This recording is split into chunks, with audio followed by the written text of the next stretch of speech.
Урматтуу депутат Эрлан Кокулов, сизге кайгылуу атабыз. Ош шаарынын маселе 60 менен 62-үйдүн жашоочулары. Биз билебиз, көптөн жылдан бери незаконный үй курулуп атат.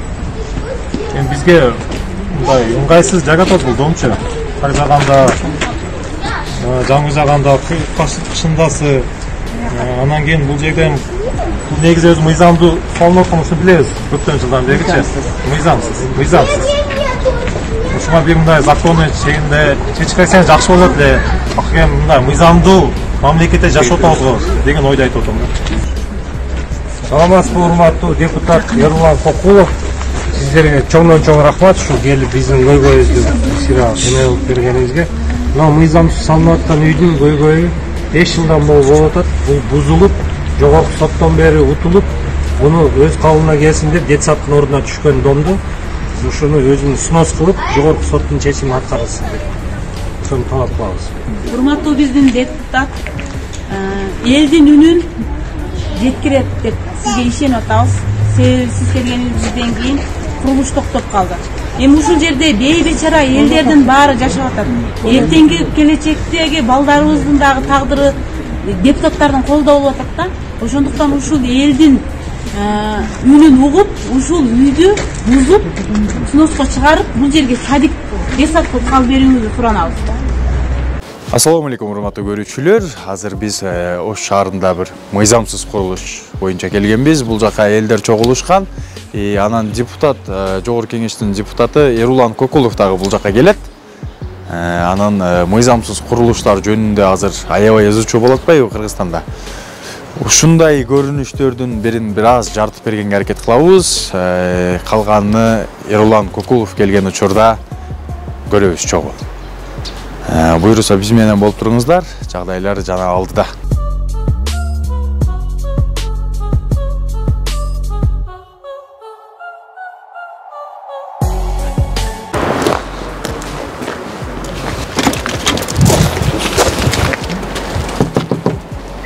Açıngmı?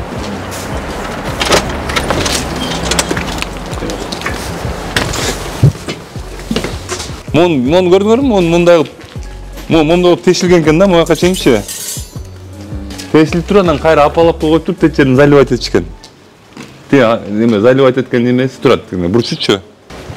Мына могу колонна куюлган. Мынакей. Могу колонна куюлган. То есть ошондо могу биринчи этажда 1, 2, 3 колонна. Бул неме куюлган колонналар, бул тешилген колонналар да. Ооба, тешилген экен булар. Biz gelgenimizge özü az ele oldu da. Çok az разбирать etmez. Мына могу колонна куюлган, көрдүңүз. Мына могу жерге чейин тешилген бул колоннач.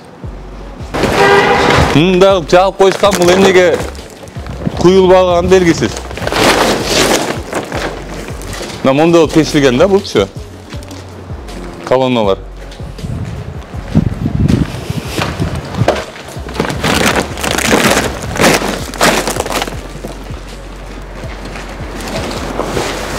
Азыр Верховный соттун чечиминин негизинде снос жүрүп баштаган да.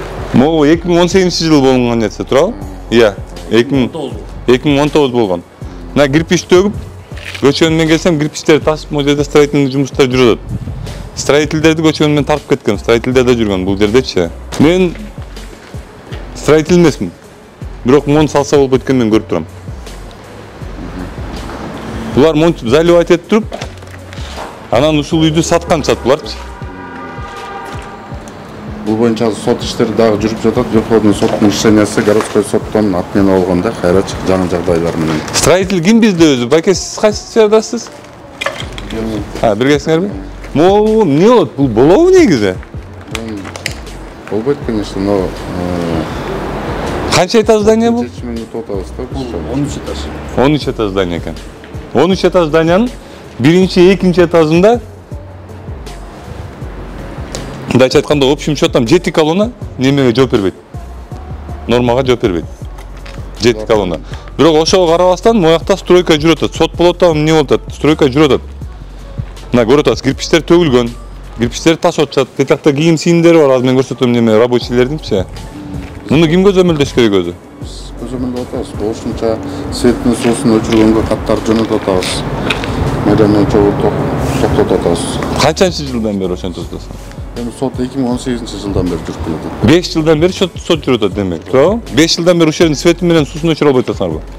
Свет менен суусун өчүрүп кетишкен. Өчүргөнбүз. Самоуправствода болот атпа берди. Самоуправство болсо акт жазылган да самоуправство менен. Бу жакта азыр свет жок деген атасыңарбы? Свет бар бу жакта? Көчөнү иштеп атышпадыбы? 2018-де видеосу бар экен бул жердинчи. 2018-де могу өйдөңкө этаждарда кирпич жок экен. Түшүнүп атасыз да? Демек, 2018-ден бери кирпичтер коюлган да. Бияктын сноосунун видеосу бар экен YouTube'да. Кандай көзөмөлдүп атасыңар силер? Сиз жакында келдиңиз, мен билем. Сизге чейинкилер кандай көзөмөлдөгөн биякта? Эгер сот болуп атса, бул жерде бүт жумуш аракеттерди токтоп туруш керек эле. Болушунча мераларын колдонуп атабыз. Азыр мен келгенден баштап бардык мераларын колдонуп сотторго берип, сот иштери жүрүп жатат азыр. Строительные работы могу жерде бүгүнкү күндөн баштап токтосун. Бүгүнкү күндөн баштап бир кирпич үстүнө чыкпай, астына түшпөй, тез жерде турган кирпичтер макул турсун. Бирок вообще бир да строительный жумуш муакта жүрбөсүн. Сот болот атабы болсун сот. Мен соттун чечими бүткөндөн кийин эмне болот экенин билем мен тетикалооналар мененчи. В любом случае биякта конеци бир. Бирок бүгүнтөн баштап муакта бир дагы строительный жумуш жүрбөсүн.